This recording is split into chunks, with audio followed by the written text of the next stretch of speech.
The YouTube algorithm feels like an impossible puzzle when your videos are stuck at 100 views while identical content from other creators reaches thousands. But here's what most creators miss. The algorithm is actually pretty simple. It asks just 3 key questions about your content to decide who to show it to. YouTube's own strategist Todd explains it clearly, and I'll translate his insights into 3 practical rules that you can use to get your videos noticed, even as a small channel. Let's break this down so you can focus on what really matters, creating content you're proud of that actually gets seen. So let's talk about the almighty algorithm. I like to picture the YouTube algorithm like this. Imagine when you go on YouTube that you're entering a library. This library is so incredibly massive that you could walk down just one aisle that has books stacked to the ceiling for the rest of your life and never reach the end. And every time you enter the library, there's a stressed librarian there to help you out. Their job depends on keeping you happy and coming back to the library. So it's their job to find you books that you might enjoy reading. But with too many books for them to personally review, they've come up with a simple system to find what you'll like. While finding books you'll enjoy, they ask 3 crucial questions. Will this person pick up this book? Will they read most of this book once they start? And will they return to borrow more books?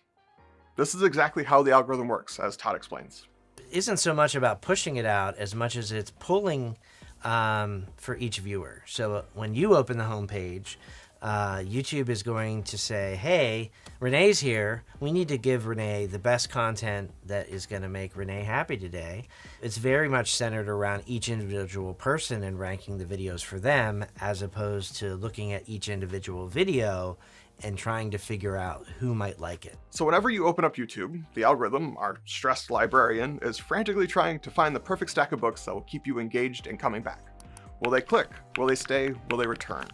If they fail, then you might leave and go to TikTok or Netflix and they might lose their job. Our stressed librarian doesn't just have one way of evaluating books. They use different criteria for different readers and different types of content.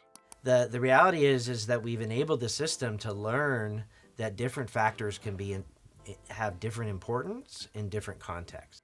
For example, with educational videos, the librarian might care more about whether you finish the book, while for entertainment, they might care more about if you keep coming back for more from the same author. The librarian also realized that just keeping you in the library for a long time doesn't mean you're happy. For quite a few years now, we've learned that not all time spent with video is equally valued by our viewers. We introduced this concept of satisfaction quite a few years ago, where we're trying to understand not just about the viewer's behavior and what they do, but how do they feel about the time they're spending. Our librarian isn't just tracking how long you stay. They're looking at whether you leave with a smile, whether you recommend books to your friends, or whether you keep returning to the library. This is why liking a video or leaving a comment helps creators grow so much. Going out of your way to do this means that the video is resonating with you. Not everyone will go out of their way to show it. Here's what this means for small creators.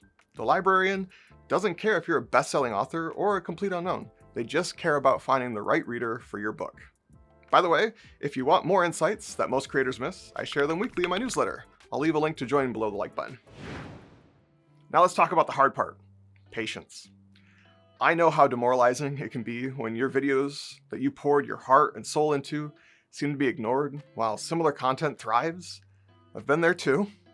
I said it was simple, not easy. When a new book arrives at the librarian doesn't know immediately who will enjoy it the most. They need to test it with a few readers, gather feedback, and learn from the results. The nice thing about it is that can come in multiple waves. Yeah. So maybe like right now there's a video that reaches a certain audience, but then like in 6 months there's something else that's related that pops up that makes this video relevant again. Sometimes a book sits on a shelf for months before the right reader discovers it. Sometimes an event in the world suddenly makes your book relevant again. The librarian is constantly reevaluating books in their collection. But there's a lot, and it takes time. And it's incredibly difficult to be patient because you can't see the librarian doing its work. You need to be too stubborn to quit. Let me show you something. My most recent video has been doing incredibly well. All hail the almighty algorithm. But did you know that it was dead on arrival for the first 2 days? Or this video of mine. It was also dead until our stressed librarian had a moment to give it some attention. You'll find examples of this happening all over YouTube. It's very normal. Your books aren't being ignored. The librarian is just overwhelmed, and it takes time for them to match yours to the perfect readers. So how do we create content that our stressed librarian will eagerly recommend? We need to design our videos to answer those 3 crucial questions with a resounding yes.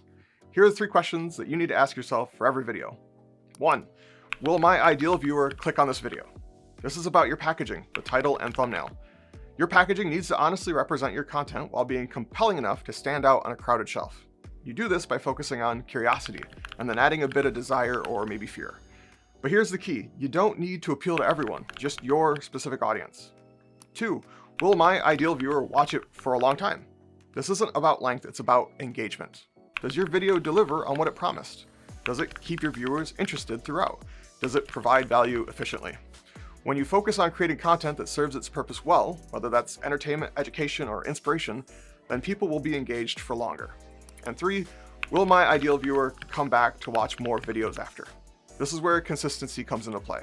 Not just uploading on a schedule, but speaking to the same person in each video over a long period of time.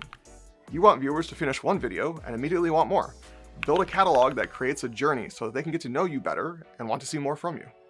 Speak directly to your ideal viewer in every video. The more clearly you define who you're talking to, the easier it will be for the librarian to find them. Build a body of work around related topics. When someone discovers one video and enjoys it, make sure they have somewhere to go next. And most importantly, be patient. The librarian is working for you, even if you can't see the results yet. This patience factor is where most creators struggle. It's another aspect of YouTube growth that happens beneath the surface. You can't see it, but it's essential. Right now, a stressed librarian is trying to match your videos with the perfect viewers. They're not working against you, they're working for you. Your job isn't to trick the librarian, it's to create content that makes their job easier. Videos that clearly signal who they're for, deliver on their promises, and leave viewers wanting more.